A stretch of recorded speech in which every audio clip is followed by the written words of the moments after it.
I feel like... Did you just check the game on your phone? What? No.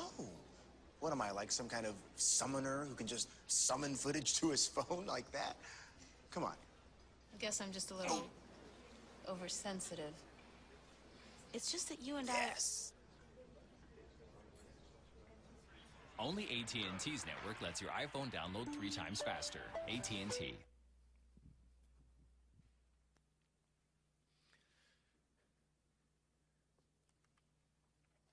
Quality time. They weren't exactly spinning it, were they, on that commercial? Focused attention is the first dialect of quality time that we want to look at today. In focused attention, the activity is incidental. Connecting on an emotional level is what is truly important. Okay? Let me give you an example. Bob and Beth are just married. And Beth asks, do you want to go play tennis? And Bob goes, oh, that would be great. Because you see, Bob's an athlete. And he's a competitor and everything. And so this is going to be fun. And Beth, when they're on their way to the tennis courts, Beth is just loving it. She's thinking, man, I get to spend time with my new husband. This is going to be great. And on the way to the tennis courts, Bob's going, this is fantastic, man. I hope she can't beat me. What am I going to do? You know, I think I'll start pounding her backhand, and if she can do that, then I'll move her around the court. We'll see what's going. And so they get to the tennis courts, and you can imagine the tennis match didn't last very long. Beth went home lamenting on the outside and crying on the inside. This is no fun.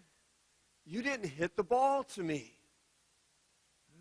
And Bob boastfully says, of course not. That's not the purpose of the game. Bob didn't understand that Beth's primary love language was quality time with focused attention. Jesus knows how important quality time and focused attention is for so many of us. There are any number of examples of him practicing this in Scripture. One is with the early on disciples. He's met Andrew, and Andrew goes and gets his brother Simon and brings Simon back to Jesus. And when Andrew and Simon come into Jesus' presence, Jesus isn't looking over Simon's shoulder. You know? He's not starting another conversation with someone else. No, instead he looks right into the eyes of Simon, and you see the account up on the screen of exactly what happened. The first thing Andrew did was to find his brother Simon and tell him, we found the Messiah, that is the Christ. And he brought him to Jesus, and Jesus looked at him and said, you know, you are Simon, son of John, and you will be called Cephas, which when translated means Peter. Focused in on who was right in front of him. Another example is when the people were bringing the small children to Jesus. The disciples were having a fit. The master's too busy for all of this stuff. But not Jesus. Jesus loved it. He loved each and every one of the little ones. Yes, even the infants. And he brought them close into his arms, and he hugged them, and he kissed them, and he blessed them. Jesus understands the importance of quality time and focused attention. For some of us, this is when love speaks its loudest. And when I'm talking about quality time and focused attention, you can put away these little things, right? Just like what we saw on the commercial. Focused attention doesn't happen with this. Not with talking, not with texting, not with Facebooking, not with tweeting, not with angry birding, not with watching the games. Focused attention. Someone once said you can tell the difference between dating couples and married couples whenever you go to a restaurant. Dating couples are looking at each other eye to eye and taking in everything that they say. And maybe they'll eat some on the side. But for married couples, it's about the food. And maybe Maybe there's a little bit of conversation, and maybe there's some direct eye contact, but it's about the food. Another dialect of quality time is quality conversation. With quality conversation, what you're doing is you're trying to pull out the emotions, the thoughts, the feelings from the other person. This is different than words of affirmation that we talked about last week. Words of affirmation were about what you say. This is about taking in what the other person is not only saying, but also feeling. And again, Jesus was very much in tune to this. If we go to John chapter 11, we find Jesus at the home of Mary and Martha, and it used to be also the home of Lazarus, but Lazarus has now died.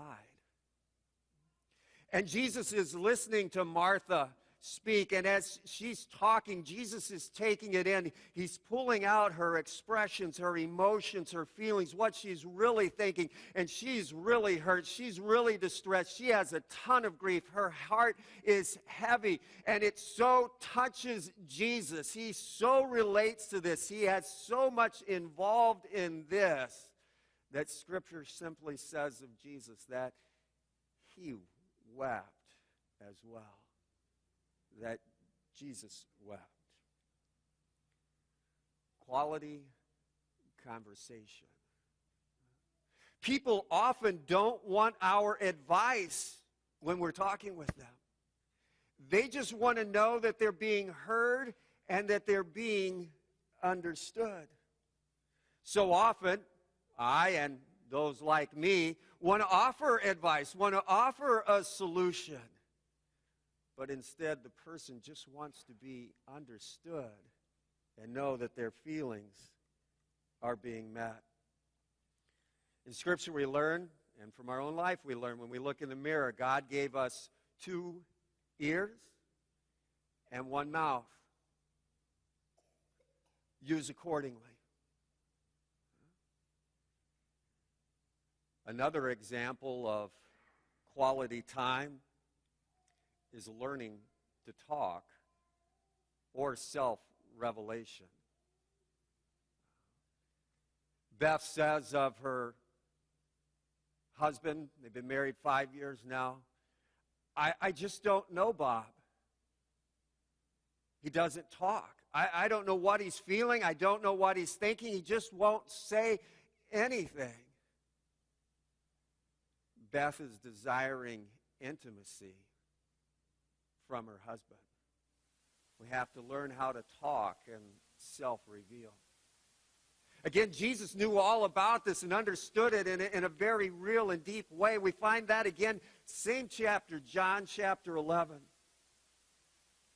when he self-reveals with some of the most powerful words ever spoken. As he looks at those sisters, Mary and Martha, and he says to them, I am the resurrection and the life. He self-reveals hope. He self-reveals victory. He lets them in on who he really is.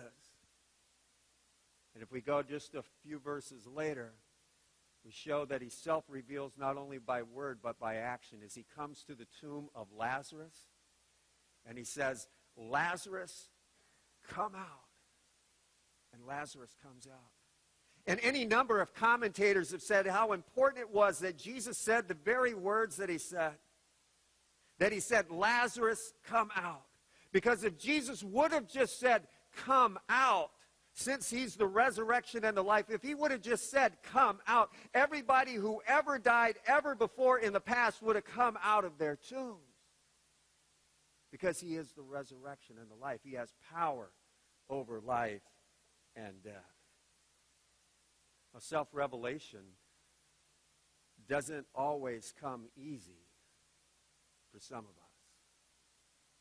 Some of us grew up in homes where to express our emotions and our feelings were not only not encouraged, but was condemned. For some of us, to make a request for a toy meant to get a dissertation on the family financial situation and how no way this was going to happen. For some of us, when we express the feeling of anger, it was met with condemnation and sometimes violence, emotional or physical. For some of us, we grew up, and when we were disappointed, we knew not to say anything because we didn't know how people would react to it. We didn't know if we were going to get ripped down one side and another for being disappointed when we had it so much better than those children in Africa. And what happened is that by the time we become adults, we've learned to repress our feelings and our emotions, and we hold it in. It's not necessarily that we're people pleasers. It's just that we're wondering how other people are going to react, and we really just don't want to get ripped to shreds and all of that. Still, we need to learn to self-reveal. We need to learn to talk. Now, as we look at quality time and quality conversations, we see that there are actually two extremes that fit in here, and they're notified by dead seas and babbling brooks. Dead seas are the people who take in tons of information, but they keep it all inside. They don't say anything. They don't really react outwardly in any way, let alone talk. The other side, the other extreme, is a babbling brook. This is someone who receives information, and with every bit of information has something to retort, something else to say, and the conversations just go on and on. The babbling brook is someone who constantly has to be talking. If no one is at home to listen to them, they call someone up on the phone. If someone they call it doesn't answer the phone, they talk to themselves. If they are tired of talking to themselves, they'll write journal, page after page after page. They just have to continue to express. Two extremes. And you know what? These two extremes often attract each other.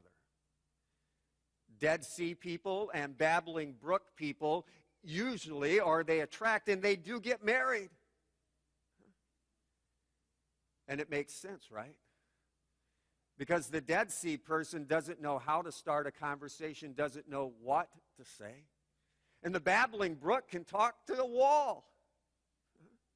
The babbling brook needs someone to listen to them. And the Dead Sea person plays that out perfectly. The good news is that Dead Sea people can learn to talk. And babbling brooks can learn to listen. Are you one of those people who has trouble expressing your emotions? Are you one that needs to learn how, if you will, to talk or to self-reveal? Well, here's a little exercise that you can use, or you can share with some of your friends that maybe have that situation where it's difficult for them to talk. Like 3 times a day for like a month, take note of your emotions. Okay, so like every 3 hours during the day, take note of your emotions and write them down, and then talk with them with your spouse or with a friend. So for example, tomorrow between 8 and 12, you get to noon and you think about what's happened and how you feel about it. You're on your way to work or school tomorrow and you hit every red light on Capitol Drive. What do you feel about that? What's your emotion? You get a phone call from your spouse or from that special friend. How do you feel about that? And write it down. You go to class or you go to work and someone's brought treats. There's donuts there. How do you feel about that? And write it down, and do that like 3 times a day, and then share that at the end of the day with someone. And learn to express your emotions and self-reveal. The next part of quality time is quality activities. Quality activities really only have to deal with something that one of the two of you like to do. It's really cool if both of you like to do it, but it's only necessary for one person to like to do it. And if you're that person who doesn't like what you're going to do, you need to adapt and do it out of love anyway. Because here's going to be the response when you do something that you don't necessarily like, but you do it out of love for the other person. The other person is going to go, oh, he really cares for me. Or she remembers me and knows how much that means to me. Quality activities. Jesus' whole life was filled with quality activities. Think of some of them. The wedding at Cana. The Sermon on the Mount. Sailing on the seas with his friends. Camping in fish fries at the lake. Worship with family and friends at the temple. Homemade meals with people like Matthew and Simon and the Emmaus disciples. Prayer.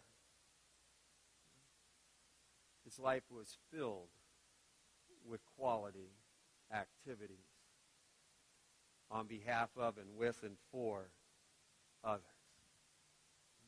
As we look at Scripture, we see Jesus spending quality time with focused attention,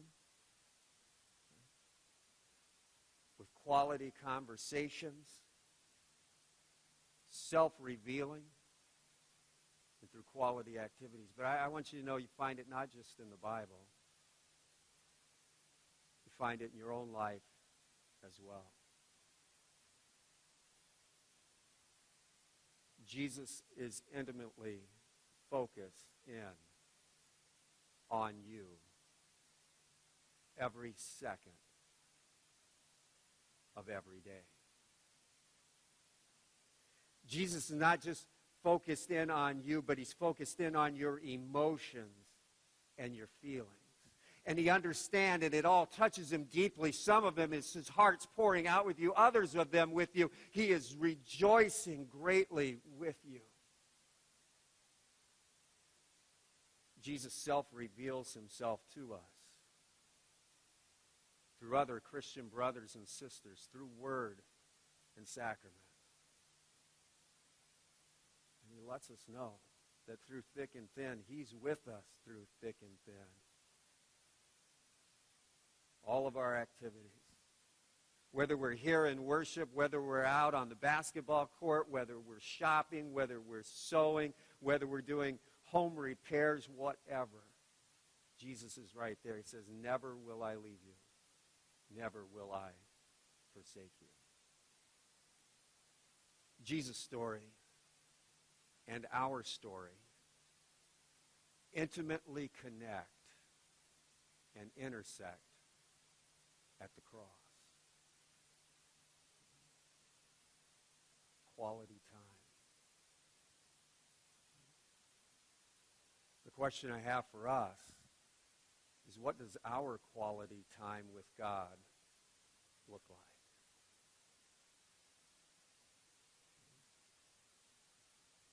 What does our prayer life look like? Not just saying words of table prayer or something like that, but heart-to-heart talk with God. What does our quality time with God look like when it comes to learning about his self-revelation in the Word, where he meets us? And I'm not just talking about doing a devotion or having a Bible reading, but I'm talking about inwardly digesting it, making it a part of our lives, allowing it to transform the day-to-day. What does our quality of time look like with God when we're at work and when we're at school? Can people tell we're at one with him?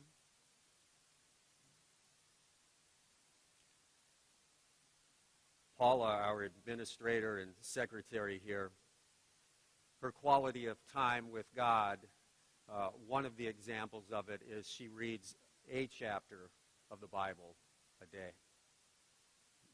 On Thursday, she came back from Sam's Club, because Thursday's the day where she usually goes and gets the food that we're about to eat. And she came back into my office, and she knows I'm into reading the Bible chronologically. And she goes, while I was at Sam's Club, I found the Bible in a year chronologically, so I picked it up. She goes, maybe I need to read some more. And I've always been telling Paula, it's okay. Just spend time with God. One chapter is plenty. And Paula went on, and she continued to talk, and she goes, you know, as I'm reading, she goes, I've really found out two things about God, his activities and his desires. His activities are all about rescuing us. Rescuing us from Satan, rescuing us from the life of sin, and rescuing us from the evil in the world. And his desires are about loving us and saving us and having us love him in return. She's only in the Old Testament, and she's got that figured out. She's in that thing with the people with the funny names and the weird customs and ceremonies that they've got to do. And she understands God's activities and God's desires. Because she spends quality time with God. It's my prayer for you and for me that we'd spend quality time with God. That we would focus on him. That we would share with him our emotions and our feelings, no matter what they are. He understands them all anyway. You know, sometimes we carry around so much burden, so much grief, so much no one understands because we're not sharing it with God.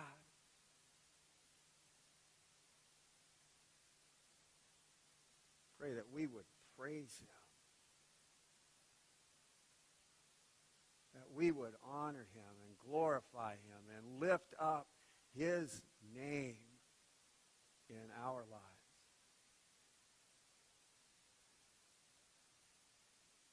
And that we would spend